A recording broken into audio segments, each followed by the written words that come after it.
అయింది తక్కువ కాంది ఎక్కువ. అయిన రైతులు 20 లక్షలు, కావాల్సిన వాళ్ళు 21 లక్ష. ఇది నేను చెప్తున్న మాట కాదు, మీ వ్యవసాయ శాఖ మంత్రి చెప్తున్న మాట. మళ్ళీ ముఖ్యమంత్రి ఉల్టా దబాయిస్తాడు. రుణమాఫీ అయిపోయింది, హరీష్ రావు వాగుల దుంకు. ఇప్పుడు ఎవరు దుంకాలి? ఇవాళ సురేందర్ రెడ్డి ఆత్మహత్యకు కారణమైన నువ్వు. ఇంత ఇంత ఉదాహరణలతో సాక్ష్యాలతో సహా చెప్తా ఉన్నా నేను. 31 కుంటి సాకులు పెట్టి కోతలు పెట్టినావు నువ్వు. ఇవాళ ఎన్ని సమస్యలు, ఫ్యామిలీ గ్రూపింగ్ లేదని, ఆధార్ మిస్ మ్యాచ్ అని, సింగిల్ ఫార్మర్ అని, ఎక్స్పైర్డ్ ఫార్మర్ రైతు చనిపోతే కూడా వాళ్ళకు ఇచ్చేదానికి మార్గదర్శకం లేదు, జాయింట్ ఫ్యామిలీ అని, అదేవిధంగా 12th డిసెంబర్ 2018 కంటే ముందు తీసుకున్నాం అనే పేరు మీద జరగదు. ఎన్పిఏ, ఇది ఇంకా ఆశ్చర్యం. ఎన్పిఏ అంటే చాలా మంది రైతులు పాపం రెన్యువల్ చేసుకోలేదు, క్రాప్ లోను రెన్యువల్ చేసుకోలేదు. రెన్యువల్ చేసుకోకపోతే రుణమాఫీ కాదా బై సార్? ఎవరు చేసుకోరు రెన్యువల్? డిస్ట్రెస్డ్ ఫార్మర్, బాగా ఇబ్బందుల్లో ఉన్నటువంటి వాళ్ళే రుణమాఫీ జరగలేదు. ఇప్పుడు ఎవరైతే ఎన్పిఏ అకౌంట్స్ అని ఉంటాయి, ఎన్పిఏ నాన్ పర్ఫార్మింగ్ అకౌంట్స్ అంటే ఏంటి? 2018లో అప్పు తెచ్చుకున్నాడు లేదా 19లో అప్పు తెచ్చుకున్నాడు, నెక్స్ట్ ఇయర్ రెన్యువల్ చేసుకోలే అతను. అప్పు ఉన్నది వాస్తవం, భూమి ఉన్నది వాస్తవం, రైతు వాస్తవం. నువ్వు రెన్యువల్ చేసుకోలేదనే పేరు మీద ప్రతి ఊరికి 40-50 మందికి ఎన్పిఏ అకౌంట్స్కు రుణమాఫీ జరగలేదు. నాన్ పర్ఫార్మింగ్ అకౌంట్స్ పేరు మీద కోత పెట్టిండ్రు. వీళ్ళు ఏమంటారు? మేము ఫీల్డ్ ఇన్స్పెక్షన్ చేస్తున్నాం. యాడ్ ఇన్స్పెక్షన్ చేస్తున్నారు మీరు? ఫీల్డ్ 2 ఇన్స్పెక్షన్లు చేస్తున్నారు ఈ నిమిషానికి.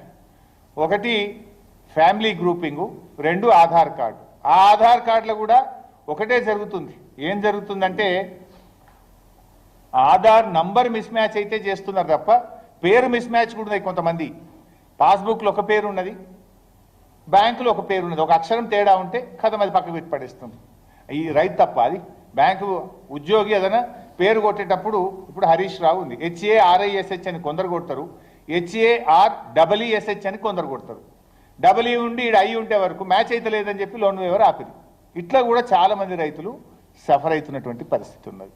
గిన్ని కారణాలు ఎత్తుకుతారు మీరు, గిన్ని సాకులు పెట్టి రైతుల్ని మోసం చేస్తారు మీరు. ఇంట్లో 4 కొడుకులు పిల్లలు ఉండ్రి, ఎవరికో ఒక పిల్లగానికి ఉద్యోగం ఉంటే నీ కొడుకోగానికి ఉద్యోగం ఉంది కనుక తండ్రికి రుణమాఫీ ఆపితే ఎట్లా?